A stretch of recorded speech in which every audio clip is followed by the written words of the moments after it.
Good morning, Hank. It's Tuesday. I want to talk today about why healthcare costs in the United States are so phenomenally, fascinatingly expensive, but first I have to blow your mind. Alright, so you've probably heard that the reason people enjoy quote-unquote free healthcare in Australia and the UK and Canada, etc., is that they pay higher taxes. That money then goes into a big pot and is used to pay for people's healthcare. But in fact, in the United States, we spend more tax money per capita on healthcare than Germany, Australia, the United Kingdom, or Canada. That's right, Hank. You pay more in taxes for healthcare than you would if you were British, and in exchange for those taxes, you get no healthcare. In fact, only about 28% of Americans get their health insurance through government-funded programs, mostly poor people, old people, and congresspeople. But as you can see in this graph, our private healthcare spending, most Americans are privately insured through their employers, is way higher than anywhere else in the world. In total, the US currently spends about 18% of its gross domestic product on healthcare costs. Australia, by comparison, 9%. Why is this? Well, because everything costs more, which seems obvious, but apparently it isn't, because every article you read is like, oh, it's because of malpractice insurance, or it's because we're obese, or we go to the doctor too much, or people are prescribed too many medications.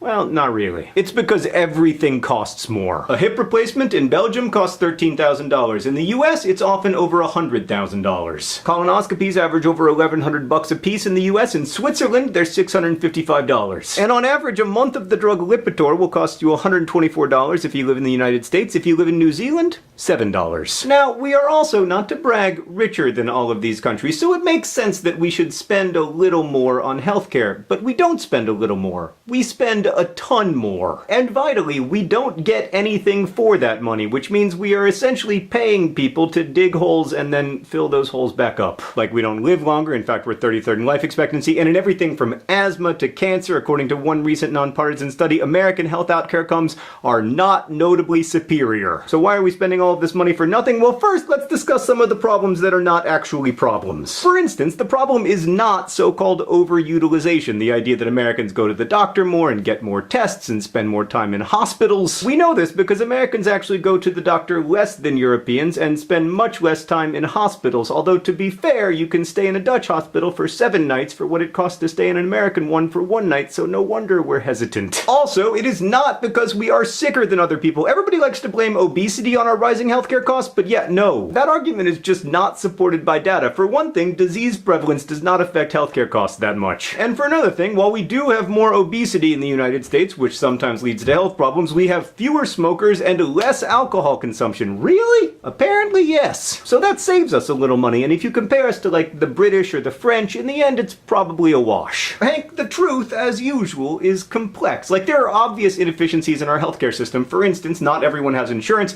If you don't have insurance, you still get healthcare, but you are responsible for paying for that healthcare, which often you can't do, so you end up going bankrupt. That sucks for you, obviously, because you're bankrupt, but it also sucks for the rest of us, because we have to pay not only for your care, but also for all the money the hospital spent trying to get you to pay for your care. Also, the only options available to uninsured people are usually the most expensive options, like emergency rooms, which is just bananas. But those inefficiencies are hard to measure. Fortunately, there are things that we can measure. So like I said before, because the US is one of the richest countries in the world, you would expect us to pay a little more for healthcare than most people. The question is, when do we pay more than you would expect us to pay? And that turns out to be pretty interesting. Let's start with malpractice and so-called defensive medicine. The idea here is that doctors are scared of huge malpractice suits, so they order a lot of unnecessary tests in order to, like, cover their butts. That does contribute to our healthcare costs, like there are more MRIs and CT scans in the US than anywhere else. However, there are a bunch of states, like Texas, that have passed tort reform to limit malpractice suits, and in those states, healthcare costs have dropped by an average of a whopping 0.1%. The biggest estimates for the total cost of defensive medicine put it around $55 billion,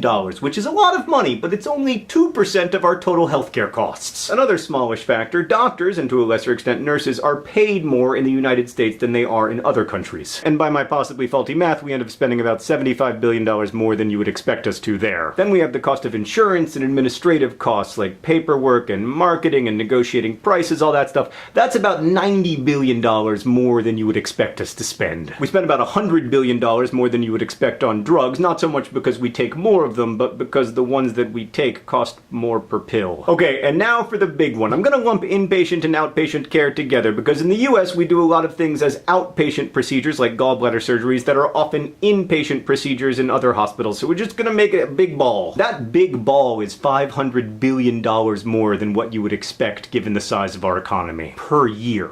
Why? Well, because in the United States, we do not negotiate as aggressively as other countries do with healthcare providers and drug manufacturers and medical device makers. So like in the UK, the government goes out to all the people who make artificial hips and says one of you is going to get to make a crap ton of fake hips for everybody who is covered by the NHS here in the United Kingdom. But you better make sure your fake hips are safe and you better make sure that they're cheap because otherwise we're going to give our business to a different company. And then all the fake hip companies are motivated to offer really low prices because it's a huge contract. Like, think if your company got to put hips inside of everyone in England and Scotland and Wales and Northern Ireland. I guess not everyone, just the people who need hips. But in the US, we don't have any of that centralized negotiation, so we don't have as much leverage. The only big exception is Medicare, the government-funded healthcare for old people, which not coincidentally always gets the lowest prices. So basically, Hank, in the United States, providers charge whatever they think they can get away with, and they can get away with a lot because it's really difficult to put a price on, like, not dying. This is a phenomenon called inelastic demand. Like, if you tell me that this drug that will save my life costs $7 a month, I will pay you $7 a month for it. If you tell me that it costs $124 a month, I will find a way to find $124 a month to pay for it. You can't negotiate effectively on your own behalf for healthcare services because you need them, and not like you need a new MacBook Air or the new season of Sherlock, but actual physical need. I guess it is like the new season of Sherlock. So basically, Hank, until and unless we can negotiate as effectively with the people providing healthcare as Australians and British people do,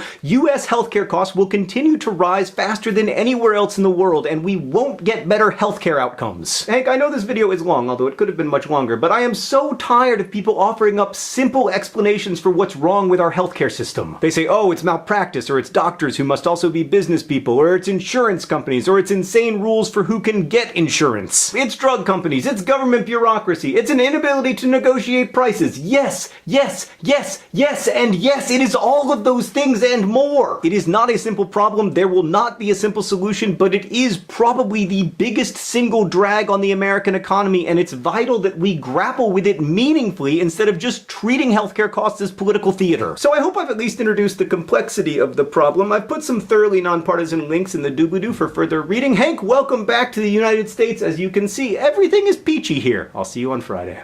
Friendly reminder, educational videos are allowed to be more than 4 minutes long. All the people who are commenting about how punished I am did not watch to the end of the video. I feel dizzy.